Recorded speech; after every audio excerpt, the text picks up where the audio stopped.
नमस्कार, देश दुनिया की तमाम खबरों में आप सभी का स्वागत है। मैं हूं आपके साथ दीपिका जांगिड। खबरों की शुरुआत करेंगे उससे पहले एक नजर हेडलाइंस की ओर। आंसू दे गया हमीदिया हादसा, चारों ओर अफरा तफरी और रोती बिलखती परिजन, जवाब देने वाला कोई नहीं।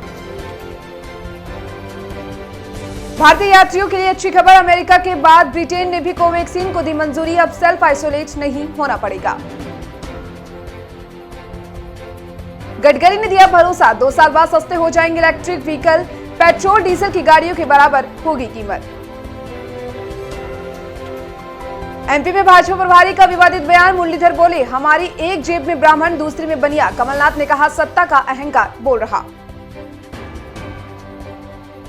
राफेल डील में 65 करोड़ की घूस, फ्रेंच पोर्टल का दावा, डसोल्ट ने 36 जेट बेचने के लिए दी रिश्वत, दस्तावेज के बावजूद सीबीआई ईडी ने नहीं की जांच। तो चलिए अब खबरें विस्तार से।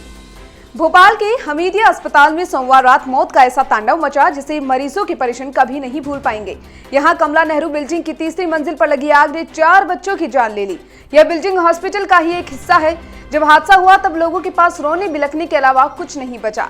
किसी को अंदर नहीं जाने दिया जा रहा था। रेस्क्यू टीम ने लोगों को बेमुश्किल बाहर निकाला, आग पर काबू पा लिया, लेकिन देर रात तक राहत बचाव कार्य जारी रहा।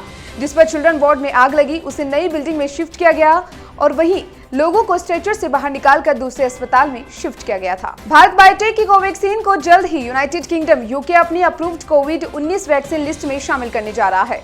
यानी इंग्लैंड पहुंचने वाले उन इंटरनेशनल ट्रैवलर्स को अब सेल्फ आइसोलेट नहीं होना पड़ेगा जिन्हें कोवैक्सीन लगी है। हाल ही में विश्व स्वास्थ्य संगठन WHO ने कोवैक्सीन के इमरजेंसी इस्तेमाल की मंजूरी दी थी, जिसके बाद यूनाइटेड किंगडम की ओर से यह कदम उठाया गया है। चीन की सिनोवैक और सिनोफार्म वैक्सीन को भी यूके ने अपनी अप्रूव्ड कोविड-19 वैक्सीन लिस्ट में शामिल करने का फैसला लिया है। इससे पहले अमेरिका और ऑस्ट्रेलिया ने भी कोवैक्सीन को मंजूरी दे दी थी। इलेक्ट्रिक कार की बिक्री को बढ़ाने के लिए सरकार हर संभव कोशिश कर रही है। फेम स्कीम के तहत इन वाहनों पर सब्सिडी दी जा रही है। हालांकि इसके बाद भी इनकी कीमत पेट्रोल और डीजल गाड़ियों के मुकाबले बहुत ज्यादा है। अब ऐसे में केंद्रीय परिवहन एवं राजमार्ग मंत्री नितिन गडकरी ने भरोसा दिलाया कि अगले 2 साल में इलेक्ट्रिक गाड़ियों की कीमतें पेट्रोल डीजल की गाड़ियों के बराबर हो जाएंगी। गडकरी ने द सस्टेनेबिलिटी फाउंडेशन डेनमार्क की ओर से कराए एक वेबिनार में कहा है कि इलेक्ट्रिक व्हीकल को चलाने की लागत पेट्रोल वाहनों की तुलना में बहुत कम है, इसलिए बहुत जल्द ही इन्हें बड़े स्तर पर अपनाया जाएगा। इससे इनकी कीमत में भी कमी आएगी। उन्होंने दावा किया कि 2 साल बाद पेट्रोल और इलेक्ट्रिक गाड़ियां एक ही कीमत पर बिकनी शुरू हो जाएंगी। मध्य प्रदेश भाजपा के प्रदेश प्रभारी पी मुरलीधर राव के बयान पर बवाल हो गया है। उन्होंने कहा कि हमारी एक जेब में ब्राह्मण और दूसरी में बनिया है। हालांकि उन्होंने बाद में बात को संभालते हुए कहा कि जब भाजपा में ब्राह्मण नेता थे तब मीडिया ब्राह्मणों की पार्टी कहती थी, जब बनिया नेता शामिल हुए तो बनियों की पार्टी कही जाने लगी। लेकिन हमने भाजपा रूट नहीं बदला। आने वाले समय में पार्टी अनुसूचित जाति और जनजाति, SC ST और OBC वर्ग पर फोकस करेगी। वहीं पूर्व मुख्यमंत्री कमलनाथ ने मुरलीधर के इस बयान पर हमला बोला है। कमलनाथ ने कहा है कि भाजपा के नेता सत्ता के नशे में चूर हो गई हैं। दरअसल मुरलीधर राव से सवाल किया गया था कि भाजपा कभी ब्राह्मण बनिया की पार्टी थी तो कभी SC ST और OBC की पार्टी, ऐसा क्यों? विकास की बात करते हैं लेकिन सिर्फ जाति के नाम पर ही वोट क्यों मांगी जा रही है? भारत और फ्रांस के बीच हुई राफेल लड़ाकू विमानों की डील में भ्रष्टाचार के आरोप को लेकर कुछ नए दावे सामने आए हैं।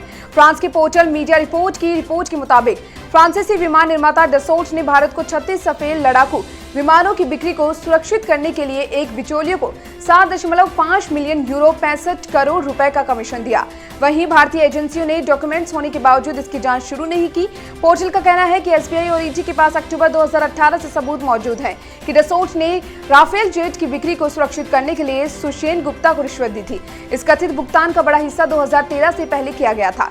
इससे जुड़े डॉक्यूमेंट मौजूद हैं और इसके बावजूद भारतीय पुलिस ने केस को आगे नहीं बढ़ाया और जांच शुरू नहीं की। फिलहाल के लिए देश दुनिया की तमाम खबरों में इतना ही। और खबरों में बने रहने के लिए आप देखते रहिए मरुधर बुलेटिन। नमस्कार।